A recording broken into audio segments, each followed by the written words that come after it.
وہ دو لیٹرز کے through submit کی گئی تھی یا اسٹیبلش کی گئی تھی JIT کی رپورٹ کے اندر. ایک advocate general British virgin islands کے لیٹر کے تھرو اور ایک فائنانشل انویسٹیگیشن آفیسر کے لیٹر کے تھرو.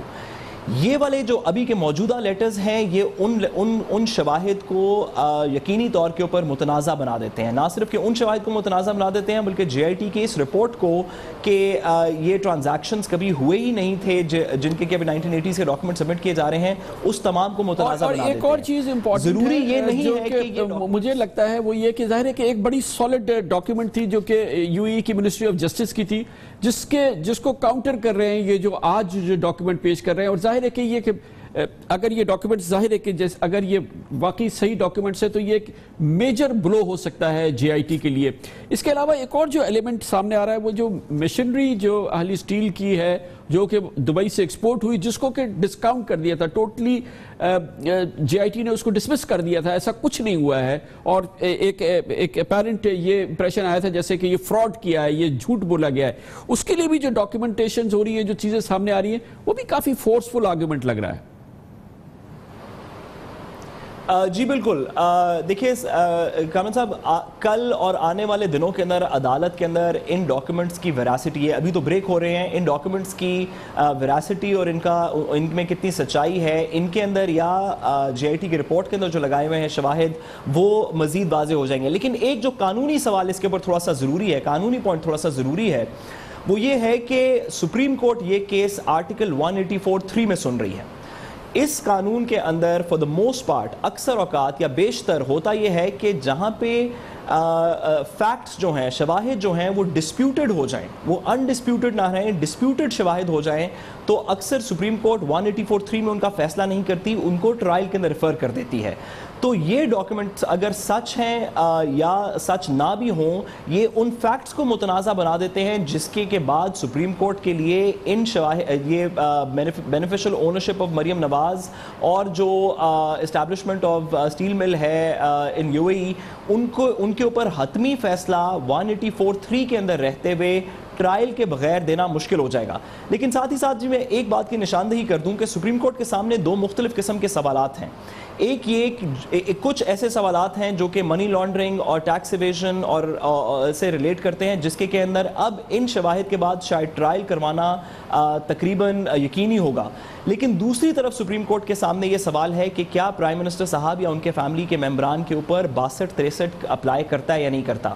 یہ ڈاکیومنٹس ان سوالوں کو بھی تھوڑا سا مزید کنٹروورشل کریں گے. لیکن ان ڈاکیومنٹس کے اندر جن چیزوں کی ابھی بھی وضاحت نہیں آئی, وہ FZE کیپٹل کی اونرشپ پرائم منسٹر صاحب کی وضاحت نہیں آئی, اور 2000 جو کہ JIT رپورٹ کے اندر لگائی ہوئی ہے, اور JIT رپورٹ کے اندر پرائم منسٹر صاحب کے اوپر ایک جو ایلیگیشن مزید لگائی گئی ہے ڈسکوالیفیکیشن کے پرسپیکٹو سے 62-63 کے پرسپیکٹو سے. ایک چیز بڑی امپورٹنٹ ہے جو کہ بہت ہی امپورٹنٹ ہے, وہ یہ کہ حسین نواز یہ انسسٹ کر رہے ہیں کہ یہ ڈاکیومنٹس انہوں نے JIT میں بھی رکھے تھے سامنے, مگر JIT نے اس کو ایکسیپٹ نہیں کیا.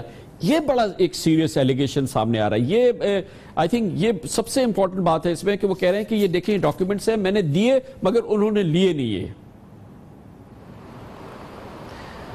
یہ بات بالکل حسین نواز صاحب کر رہے ہیں اور یہ JIT کی پوری رپورٹ کو مزید متنازع کرے گی. لیکن اس کے اندر تھوڑی سی ہمیں ایک بات ذہن میں رکھنی پڑے گی, اگر یہ ڈاکیومنٹس دے دیے گئے تھے JIT کو, یہ عدالت سوال پوچھ سکتی ہے کہ اگر یہ ڈاکیومنٹس آپ نے JIT کو دیے تھے جو JIT کی رپورٹ کا حصہ نہیں بنائے گئے, تو پھر آج جب عدالت میں پروسیڈنگ چل رہی تھی JIT کی رپورٹ سے تقریباً 10-12 دن بعد, تو یہ ڈاکیومنٹس اپنی رپلائی کے ساتھ یا اپنی آبجیکشنز کے ساتھ کیوں نہیں لگا کے عدالت کے سامنے پیش کی گئی؟ جب یہ سلمان راجہ جب پیش کریں گے اپنے آبجیکشنز, تو وہاں پر وہ یہ پوائنٹ ریز کریں گے, یہ کہہ رہے ہیں کیونکہ سلمان راجہ ریپریزنٹ کر رہے ہیں ان کو, اور وہ اپنے پیش کریں گے. یہ جی بالکل خان صاحب, اس کے اندر جو تھوڑی سی بات عدالت کے سامنے رکھی جائے گی, اور میں اس کو میں آپ کے پوائنٹ کو انڈورس کرتے ہوئے کہہ رہا ہوں کہ سلمان راجہ صاحب نے آج عدالت میں کہا کہ ہمیں اب کچھ دستاویزات آج شام کو مل جائیں گے جو ہم کل آپ کے سامنے پلیس کر دیں گے, جس کا مقصد یہ ہوا ایڈیشنل بھی ہیں, کچھ اور چیزیں بھی ہیں. اطلاعات یہ ہے کہ کل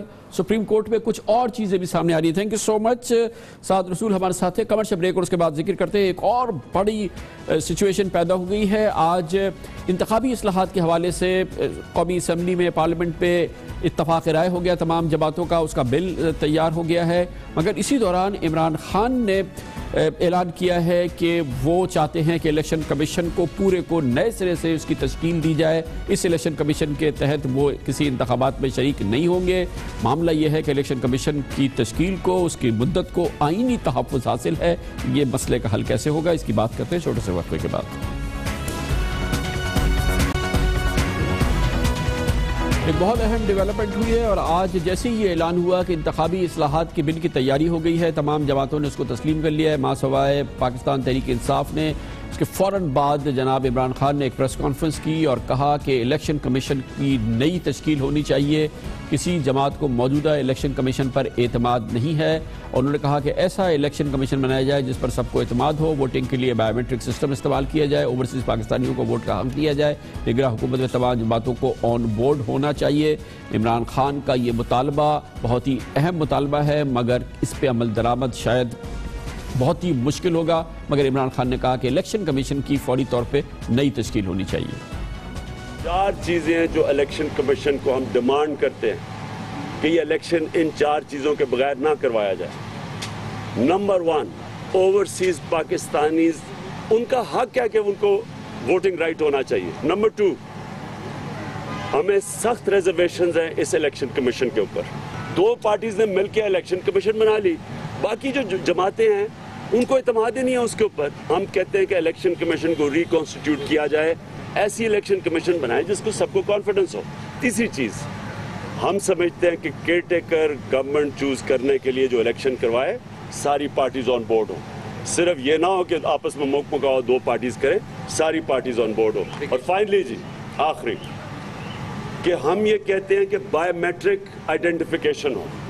اس سے قبل بڑی اہم ڈیولپمنٹ ہوئی تھی جب تمام سیاسی جماعتوں کی 34 رکنی انتخابی اصلاحاتی کمیٹی نے الیکٹرل ریفارم بل پر اتفاق کر لیا تھا. تحریک انصاف آخری وقت میں اس میں شامل نہیں ہوئی اور اب اس کی منظوری پرسوں دے دی جائے گی. الیکٹرل ریفارمز کمیٹی کے اجلاس میں بل پر رائے شماری کے دوران تحریک انصاف نے بائیکاٹ کیا تھا, جبکہ جماعت اسلامی نے خواتین کے 10% ووٹوں کی شرط پر اپنے تحفظات کا اظہار کیا تھا. لیکن آج اس پریس کانفرنس میں جو جناب اسحاق ڈار نے کی, جماعت اسلامی ان کے ساتھ شریک تھی. پاکستان پیپلز پارٹی نے فی الحال اس پہ کسی قسم کا اعتراض نہیں کیا ہے, دوسری سیاسی جماعتوں نے نہیں کیا ہے. گویا کہ اس معاملے میں فی الحال صرف تحریک انصاف ہے جو کہ اس الیکٹرل بل کے حوالے سے شدید تحفظات رکھ رہی ہے اور اس کا حصہ بننے کے لیے تیار نہیں. لیکن الیکشن کمیشن کی تشکیل 9 دوسرے مطالبات, کیا یہ ممکن ہے, اس پر بات کرتے ہیں. ہمارے ساتھ موجود ہے فلڈارٹ کے ایگزیکٹو ڈائریکٹر جناب احمد بلال محبوب. بہت شکریہ احمد بلال صاحب. خان صاحب کہتے ہیں کہ الیکشن کمیشن ہی نیا پورا اس کی تشکیل 9 ہونا چاہیے. کیا آئینی طور پہ, قانونی طور پہ, انتظامی طور پہ یہ ممکن ہے؟ دیکھیے, آئینی طور پہ تو کسی بڑے آئینی اقدام کے بغیر یہ ممکن نہیں ہے. یا تو آپ ایک آئینی ترمیم کے ذریعے موجودہ چیف الیکشن کمشنر اور الیکشن کمیشن کے ممبرز کی ٹرم کو کٹ شارٹ کریں, یقیناً وہ کرنا بہت ہی برا لگے گا اور وہ عدالت کے اندر بھی چیلنج ہو جائے گا. یا پھر یہ ہے کہ ان کو کوئی تعدیبی کارروائی ہو سپریم جوڈیشل کونسل کے تھرو, ظاہر ہے یہ کیس بھی نہیں ہے. یا پھر یہ لوگ خود ریزائن کر دیں, اس کا بھی امکان نظر نہیں آتا.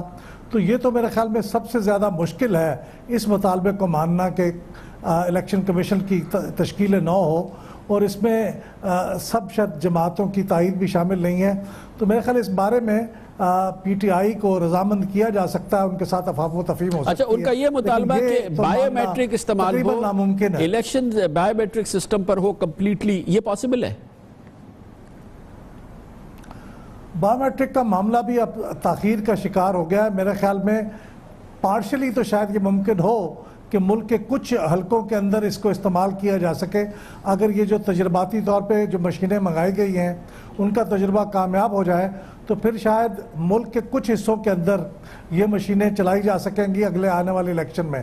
لیکن ملک کے پورے حلقوں کے اندر جس میں 3 لاکھ کے قریب بایو میٹرک مشینیں چاہیے ہوں گی اور اس کے لیے کوئی تقریباً 45 ارب روپے کا خرچ آئے گا, 50 ارب روپے کا, یہ شاید ہونا اور پھر لوگوں کو ٹرین کرنا اس 1 سال سے بھی کم عرصہ رہ گیا ہے. گویا یہ نقطہ بھی ناممکن ہے. اچھا, یہ جو پھر پی ٹی آئی کا ایک نقطہ ہے بہت ہی ویلڈ ہے کہ جو اوورسیز پاکستانیز ہیں یہ تو کوئی سسٹم بن جانا چاہیے تھا کہ وہ سب ووٹ کاسٹ کر سکے.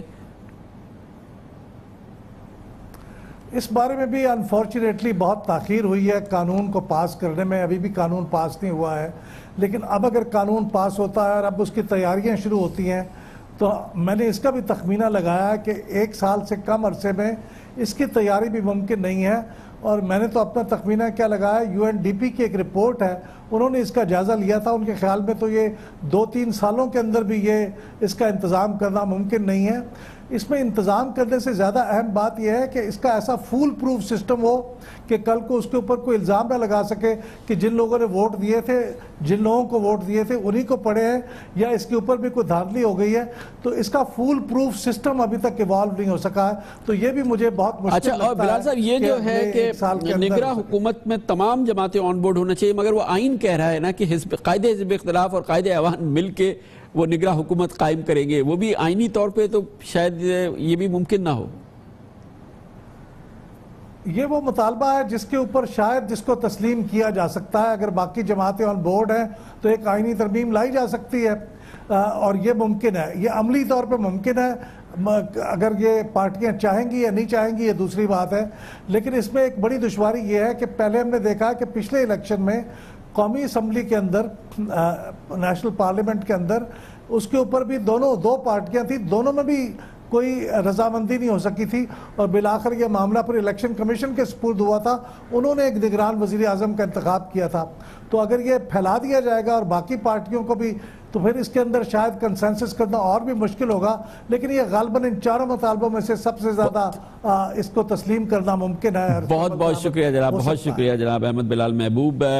پلڈاٹ ہے, بہت ہی مستند تنظیم ہے, نان گورنمنٹل ہے, غیر سیاسی ہے. کہتی ہے کہ پی ٹی آئی کے 4 مطالبات پر میں سے صرف ایک مطالبہ ہے جس پر عمل ہو سکتا ہے. 3 مطالبات عملاً امپاسبل ہے کہ ان پہ عمل ہو. کمرشل بریک اس کے بعد ذکر کرتے ہیں.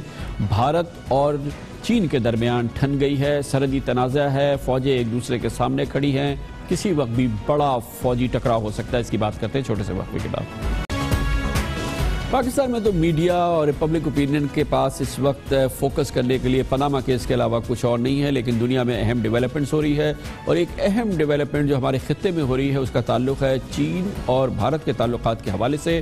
دونوں ملکوں کے درمیان تعلقات کشیدہ ہیں اور کشیدہ تر ہو رہے ہیں, اور اب تازہ ترین اطلاعات کے مطابق دونوں ملکوں کی فوجیں آئی بال ٹو آئی بال سچویشن میں ہیں اور فوجی ٹکراؤ کا خطرہ پیدا ہوا ہے. یہ معاملہ ہے چین کے سرحدی علاقے سکم ریجن میں بھارتی جارحیت کے بعد جو صورتحال پیدا ہوئی ہے, جس کے بعد چین اور بھارت میں جو یہ پہلے سے سرحدی تنازع ہے یہ تشویشناک صورتحال اختیار کر رہا ہے. بھارت اور چین کے درمیان یہ کشیدگی اس وقت شروع ہوئی تھی جب بھارتی بارڈر فورس نے پچھلے مہینے کی 16 تاریخ کو سکم کے علاقے ڈوکلا میں داخل ہو کر چینی سڑک پر کام رکوا دیا تھا. چین اور بھارت کے درمیان 3500 کلومیٹر یہ طویل سکم ریجن ہے جہاں 1962 میں محدود جنگ بھی ہو چکی ہے, جبکہ سکم میں سرحدی حدود کے حوالے سے چین اور بھارت میں LAC یعنی کہ لائن آف ایکچول کنٹرول پر کئی بار جنگ ہوتے ہوتے بچی ہے. چین کے وزارت خارجہ کے ترجمان نے آج ایک میڈیا بریفنگ میں کہا کہ بھارتی فوجی سرحدی خلاف ورزیوں سے گریز کریں. اس پر بین الاقوامی برادری کو بھی تشویش ہے. غیر ملکی سفارتکاروں کو بھارتی جارحیت سے ہم نے آگاہ کر دیا ہے. آج ٹائمز آف انڈیا نے کہا کہ چین کے ساتھ سرحدی کشیدگی کے حوالے سے اس کا کہنا تھا کہ چین نے دنیا کو واضح پیغام دے دیا ہے کہ وہ بھارتی اشتعال انگیزیوں پر زیادہ عرصے صبر نہیں کرے گا. چین نے G20 اور سلامتی کونسل کے مستقل اراکین کو بند کمرے میں بریفنگ دی ہے اور اس پر اپنے سخت موقف کا اظہار کیا ہے. چین نے واضح کیا ہے کہ سرحدی امن کے لیے بھارتی فوج کو غیر مشروط طور پر اپنی سرحدوں تک محدود ہونا پڑے گا. چینی اخبار گلوبل ٹائمز نے کل ایک امپورٹنٹ ایڈیٹوریل لکھا. اس نے کہا کہ بھارتی اشتعال انگیزیاں جاری رہی تو سرحد پر باقاعدہ جنگ شروع ہو سکتی ہے. چین کو بھارت کے ساتھ طویل سرحدی تنازع کے لیے تیاری کرنا چاہیے. بھارت نے سرحدی تنازعات پر مذاکرات کے لیے ماحول کو زہر آلود کر دیا ہے. گلوبل ٹائمز کہتا ہے کہ چین کو اپنی حاکمیت برقرار رکھنے کے لیے سرحدوں پر فوجی تعمیرات جلد بنانی چاہیے. اگر بھارت تنازع بڑھانے سے باز نہ آئے تو پھر اسے بھرپور سبق سکھانا چاہیے. دوسری جانب بھارت میں بھی وزیر دفاع اور سماجوادی کے پارٹی کے سربراہ ملائم سنگھ یادو نے کہا ہے کہ مودی حکومت آنکھیں بند کر کے بیٹھی ہے, جبکہ چین نے پاکستان کے ساتھ مل کر بھارت پر حملے کا منصوبہ بنا لیا ہے. پوری صورتحال پہ بات کرتے ہیں. ہمارے ساتھ موجود ہیں نامور